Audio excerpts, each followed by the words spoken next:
So back to J.Lo and A-Rod. You know, she's very successful. She's a very successful woman, and obviously we've known that she's a successful performer and entrepreneur, and she's just so smart with her decisions. But you know what? Sometimes I don't know if she makes the right decisions with her relationships, and I just think it's difficult. You know, it's difficult to be a success in everything in life, and we know that obviously, you know, she's a very tough person, right? And she hasn't gotten as far as she has by, you know, being an easy person and making light decisions. You know, she makes very clear decisions. And you know, that can be sort of tough on a relationship, especially when she's such a massive superstar. But it's just interesting to know that, you know, you can be so successful at one thing and not at the other. And in her case, it's relationships. 1000%. And speaking about relationships, you know, one thing that, especially with this whole, you know, J.Lo experiences that we're going back in days and realizing, one of the things that really stood out to me is how J.Lo kind of somewhat molds herself into the relationship that she's in. So I'll take I don't know if my team here is with me, but if you look at her relationship with even P. Diddy. Okay. When she was with P. Diddy, even the way she dressed was more urban, was more that New York. Jenny from the block. It was Jenny from the block, you know? So you see that side to her. And when I'm saying that she molds, doesn't mean that she loses her essence. But she creates this balance with her relationships that I do love, because that's what it is. When you're in a relationship, you're not in it alone. By the way, I love this look. This is one of my favorite J.Lo looks. I love this look, This is one of my favorite J.Lo looks. Then we proceed to seeing J.Lo in another relationship. Let's think of that Hollywood J.Lo. And what do you think of Hollywood J.Lo? You think when she was with Ben Affleck. Gotcha. You get me? And J.Lo started molding herself into this superstar that we knew she was going to become. Like the Hollywood glamour. Yes. And you see that with her, and you know, even adopted the name, once again, Bennifer. Do I adapt with my men? You know, I think we all do it subconsciously, because you create this, you have to have a little bit of sacrifice and compromise when you're in a relationship. Not everything is going to be just the way how it should be. Like, how do I explain it? I know that sounded... See, that doesn't happen to me. You have to give a little bit, right? You have to. It's give and takes in relationship. But that molding is not giving a little bit.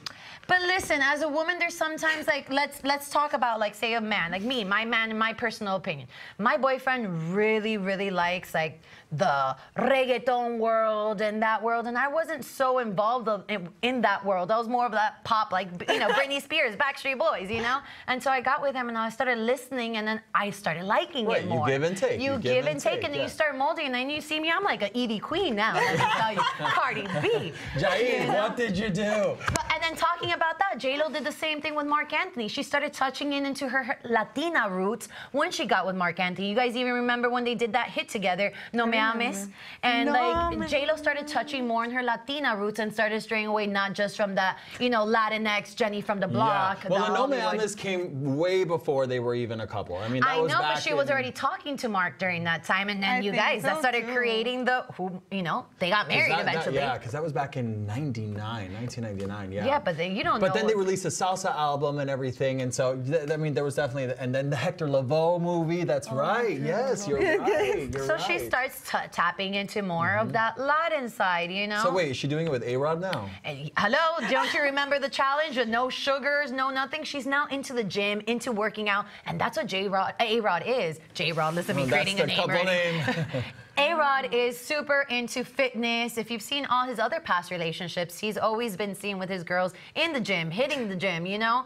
And with J.Lo now, you see J.Lo and him going to yoga together, working out together. She even started that challenge of no sugar together. That's right, for those 10 days. You get what I mean? So she starts molding into her men in that sense.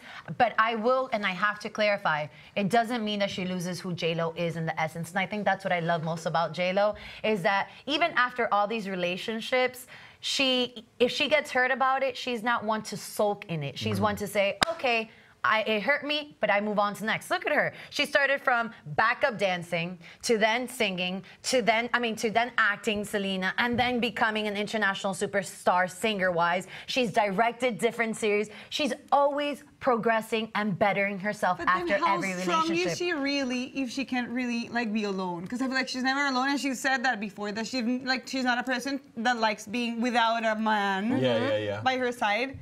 And I don't know how strong that is. But I feel like un clavo saca otro clavo. That's like how she works. How do you say that in English?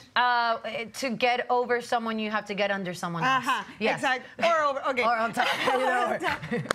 No, but she did say that like she didn't like being alone or without a guy. So I don't know. I don't feel like that means that she's that strong. I mean, I guess. I mean, that is a good way of looking at it, right? That's a good point. Right. But then that goes back to just, again, in my case of, hey, you're strong in so many different things, but maybe she just, you need that sort of emotional connection, right?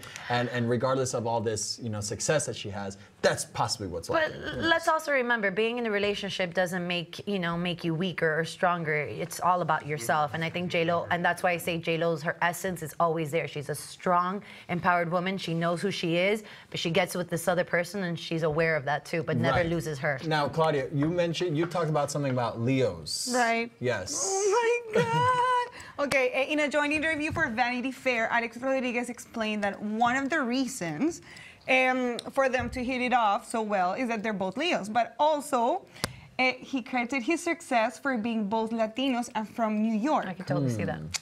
Which, I mean, I do agree, and they do have like a lot of things in common. I just still...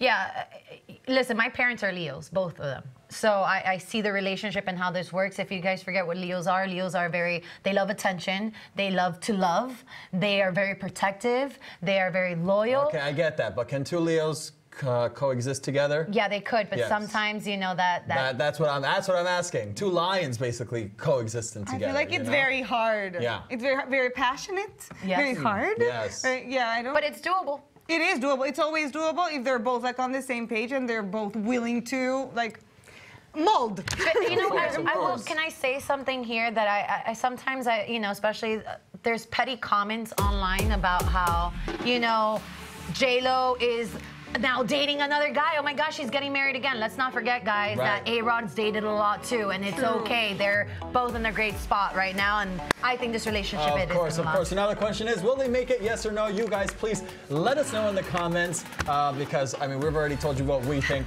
Amigos, aquí en Latinx Now hablamos de todo, desde Bieber hasta Balvin. Así es. Y lo que tienen que hacer es apretar un botocito por ¿a dónde? ¿Botocito por dónde? Me salió el cubano. Botocito. El botón. Suscríbanse, hundan el botón. ¿Dónde está el botocito? Mientras aprendemos cómo hablar español. Botocito. Botocito.